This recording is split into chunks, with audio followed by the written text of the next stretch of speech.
आप देख रहे हैं सिटी इंडिया न्यूज़ चैनल, हक की आवाज़।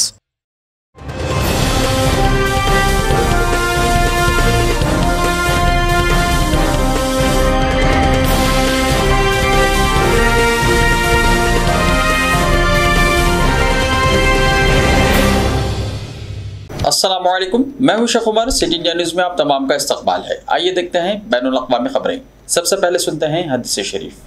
हदीस नबवी सल्लल्लाहु अलैहि वसल्लम।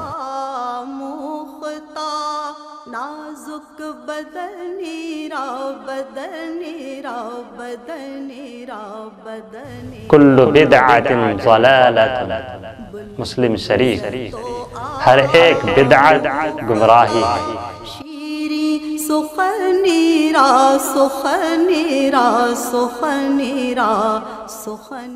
इसराइली वज़ीर-ए-आज़म नफ्ताली बेनेट और पब्लिक सिक्योरिटी के वज़ीर उमर बारलियू ने मुल्क की सलामती को बढ़ाने के लिए एक मुबैना नेशनल गार्ड फोर्स बनाने का ऐलान किया है।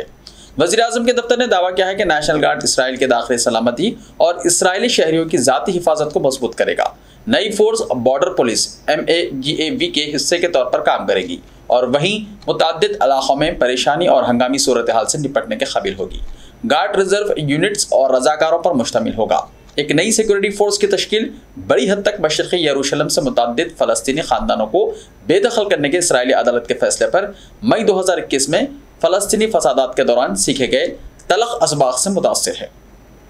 मुतअद्दिद मखलूत यहूदी अरब शहरों में आबादियों के दरमियान झड़पें हुई, जबकि इसराइली पुलिस खलफशाह से निपटने के लिए तैयार नहीं थी।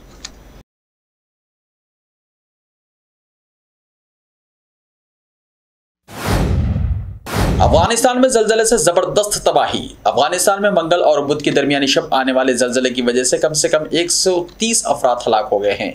एक खबरी सा इदारे के मुताबिक अफगानिस्तान के डिजास्टर मैनेजमेंट अथॉरिटी के हुक्काम का हवाला देते हुए बताया गया कि रेक्टर स्केल पर जल्जले की शिद्दत 6.1 थी। तालिबान इंतजामिया की डिजास्टर मैनेजमेंट अथॉरिटी के सरबराह मोहम्मद नसीम हक्कानी का कहना है कि 100 से ज़ायद अमवात सुबह पख्तिया में हुई हैं, जबकि 250 से ज़्यादा जख्मी हैं। एक अफगान सरकारी ओहदेदार ने बरतानवी नशरियाती इदारे से गुफ्तगू में कहा कि हलाकतों की तादाद 250 से तजावुज़ कर चुकी है और इसमें मज़ीद इजाफे का खदशा है। तालिबान इंतजामिया की डिजास्टर मैनेजमेंट अथॉरिटी के सरबराह मोहम्मद नसीम हक्कानी ने जल्जले में कम से कम 130 अमवात की तस्दीक की है। उन्होंने कहा है कि ज़्यादातर अमवात सुबह पख्तिया में हुई हैं, जहां अब तक 100 से ज़्यादा अफराद हलाक और 250 से ज़्यादा जख्मी हो गए। उनका कहना था कि इसके अलावा सुबह खूस्त में 25 और नंगरहार में 5 अफराद हलाक हुए। अलबत्ता मज़ीद हलाकतों का पता लगाने के लिए तहक़ीक़ात जारी हैं। अफगानिस्तान के मशरक़ी इलाक़ों में जल्जले के बाद मकानात की बड़ी तादाद मलबे का ढेर बन गई है। यूरोपियन मेडिटेरेनियन सेस्मोलॉजिकल सेंटर ने अपनी ट्वीट में कहा कि पाकिस्तान, हिंदुस्तान और अफगानिस्तान में 500 किलोमीटर के रकबे पर 11 करोड़ अफराद ने जल्जले के झटके महसूस किए। अक़वाम मुत्तहिदा का कहना है कि ईरान में जनवरी से मार्च के दरमियान कम से कम 105 लोगों को फांसी दी गई है। इनमें बहुत से अफराद का ताल्लुक अक़लियती ग्रुपों से था, जबकि सन 2021 में मजमूई तौर पर 300 से ज़ायद अफराद को फांसी पर लटका दिया गया। अक़वाम मुत्तहिदा के सेक्रेटरी जनरल एंटोनियो गुटेरेस ने मंगल के रोज़ जेनीवा में एक रिपोर्ट पेश की है, जिसमें ईरान में फांसी की सज़ा के बढ़ते हुए रुझान पर तशवीश का इजहार किया गया है। अक़वाम मुत्तहिदा इंसानी हुकूक़ कौंसिल के नायब सरबराह नदान शिफ ने एंटोनियो गुटेरेस की जानिब से ये रिपोर्ट पेश की है। उन्होंने कहा कि सन 2022 के इब्तिदाई 3 महीने के दौरान ईरान में 100 से ज़्यादा अफराद को फांसी दे दी गई है। उन्होंने कहा सन 2020 में जहां 260 अफराद को फांसी दी गई थी, वहीं सन 2021 में कम अज़ कम 310 अफराद को मौत की सज़ा दी गई। इनमें कम अज़ कम 14 ख़वातीन थीं और ये रुझान रवां बरस भी जारी है। नाशिफ ने बताया कि 1 जनवरी से 20 मार्च के दरमियान कम से कम 105 अफराद को फांसी पर लटका दिया गया, जिनमें से बहुत से लोगों का ताल्लुक अक़लियती ग्रुपों से था। उन्होंने बताया कि गुटेरेस ने अपनी रिपोर्ट में इस बात पर तशवीश का इजहार किया है कि बहुत मामूली जराइम बशमुल मंशियात वगैरह के लिए भी फांसी की सज़ाओं की तादाद में मुसलसल इजाफा हो रहा है। उन्होंने कहा मौत की सज़ाएँ ऐसे इल्ज़ामात की बुनियाद पर भी दी जा रही हैं जो इंतहाई संगीन जराइम के ज़ुमरे में नहीं आते और मुल्ज़िमीन को इंसाफ हासिल करने का पूरा मौका नहीं दिया जाता है।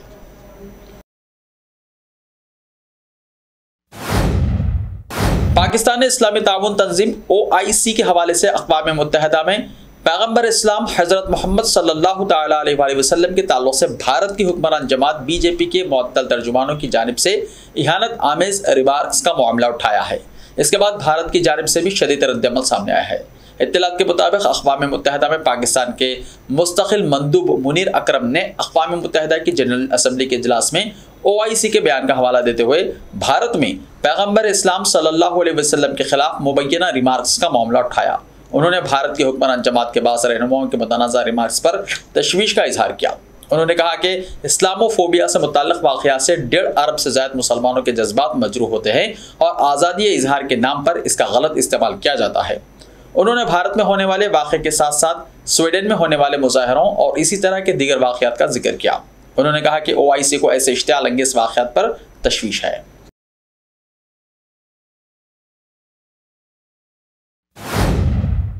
यूक्रेन और रूस के दरमियान जंग अभी ख़त्म नहीं हुई है। इधर बहरुल काहिल में सूरत हाल कशीदा हो गई है। दरअसल रूस और चीन के जंगी जहाज़ों ने जापान को घेर लिया है। ख्याल किया जाता है कि रूस और चीन के 2 दर्जन से ज़ायद जंगी जहाज़ जापान और उसके जजीरों के गिर्द समंदरों में गुज़िश्ता चंद दिनों से चक्कर लगा रहे हैं। जापान की वज़ारत दिफा ने एक बयान जारी करके चीन के जंगी जहाज़ों के बारे में तशवीश का इजहार किया है। जापानी फ़ौज उन रूसी और चीनी जंगी जहाज़ों पर नज़र रखे हुए हैं जो मुल्क के गिर्द मुसलसल चक्कर लगा रहे हैं। सिर्फ पिछले 4 दिनों में जापानी फ़ौज ने चीन के 4 और रूस के 16 बहरी जहाज़ों का सुराग लगाया है। इन जंगी जहाज़ों में चीन का जदीद तरीन और ताकतवर टाइप 055 डिजास्टर जंगी जहाज़ भी शामिल है। अमेरिका के मियामी बैनुल अक़वामी हवाई अड्डे पर उतरते ही 126 अफराद को लेकर जाने वाले तैयारे का लैंडिंग गियर फट गया और इसमें आग लगने से 3 अफराद जख्मी हो गए। एक रिपोर्ट के मुताबिक परवाज सेंटो डोमिंगो से शाम 5:30 बजे मुकामी वक्त पर आ रही थी कि गियर फट गया और आग लग गई। तीनों जख्मियों को अस्पताल में दाखिल कराया गया है। Miami dead fire and rescue की तर्जुमान एरिका बेनेट्स ने बताया कि फायर फाइटर जाए वक़्त पर पहुंचे और तैयारे के बाजू में आग लग गई। उन्होंने कहा कि फायर फाइटर्स ने आग पर काबू पा लिया है और ईंधन की रिसाव पर काबू पाया जा रहा है। कुल 3 जख्मियों को मुकामी अस्पतालों में ले जाया गया है। दरियासना नेशनल ट्रांसपोर्टेशन सेफ्टी बोर्ड ने कहा कि तैयारा मैकडोनल डगल्स MD-82 था और इस वाक़े की तहक़ीक़ात शुरू की जाएगी। यूक्रेन के अफसरों ने की रूस के लिए जासूसी। हिरासत में लिए गए आसमान पर गरजते रूसी मिसाइलों और बमों के धमाकों से दहल रहे यूक्रेन ने मुल्क में कई अफराद को रूस के लिए जासूसी की शक में हिरासत में लिया है। यूक्रेन की सिक्योरिटी सर्विस ने मंगल को ये इत्तला दी। सिक्योरिटी सर्विस के मुताबिक रूसी जासूसी नेटवर्क के रुकन होने के शक में आला सरकारी अफसरान, सनतकारों समेत कई अफराद को हिरासत में लिया गया है। यूक्रेन सिक्योरिटी सर्विस ने नागुज़िर वजूहात की बिना पर उनके नाम जाहिर करने से इनकार कर दिया। दरियासना यूक्रेन में यरगमाल बनाए गए 2 अमेरिकी शहरियों को रूसी ज़ेर असर डोनेट्स्क में रखा गया है। अगर इंटरफैक्स की रिपोर्ट दुरुस्त निकली तो एंडी और अलेक्जेंडर पर झूठा इल्ज़ाम लगाया जा सकता है। इससे पहले बरतानवी शहरियों को जंग छेड़ने के जुर्म में कैद की सजाएं दी जा चुकी हैं। इस हवाले से रूस ने कहा है कि दोनों को कहाँ रखा गया है ये मालूम नहीं है। क्रेमलिन के तर्जुमान ने कहा कि ये दोनों दहशतगर्द हैं। उन लोगों को जेनेवा मुआहदे के तहत तहफ़्फ़ुज़ फराहम नहीं है।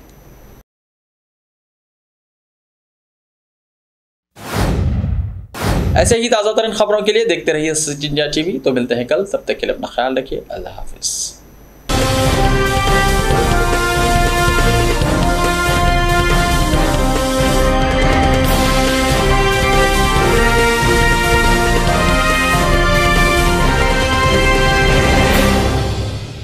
सिर्फ ख्वाबों से नहीं, घर बनते हैं इरादों से। MS techno and company builders and developers लेकर आए हैं एक नया प्रोजेक्ट साबेरीज Umar enclave super deluxe construction. शाहों के शहर हैदराबाद में 4 मीनार के दामन में सिर्फ 1 किलोमीटर के फासले पर आजमपुरा फरहत नगर इलाके में। Booking start. मजीद तफसीलात के लिए रब्त करें 9959023786 9959023786 9581528002 9493854625। Are you looking to build your dream project, but construction costs and time are a big hurdle standing in your way? If yes, then you are at the right place, because Cosmolite AAC lightweight block is a game changer in the construction industry. Our innovative technologies and highly experienced team can help your dreams come true. With our proven strategies, Cosmolite AAC block cuts down the requirements of steel and cement by 20%, saving 30% on construction costs and reducing construction time by 25%. Major builders and contractors have already switched over to Cosmolite AAC blocks because of the structure saving, acoustic insulation, faster construction, lightweight, waterproof workability and flexibility, earthquake resistance, and pest resistance. Cosmolite is all set to emerge as South India's most preferred brand in AAC lightweight block. So, what are you waiting for? Let's build with Cosmolite and stay happy, because we don't only build structures, we build happiness. Cosmolite, light up your life.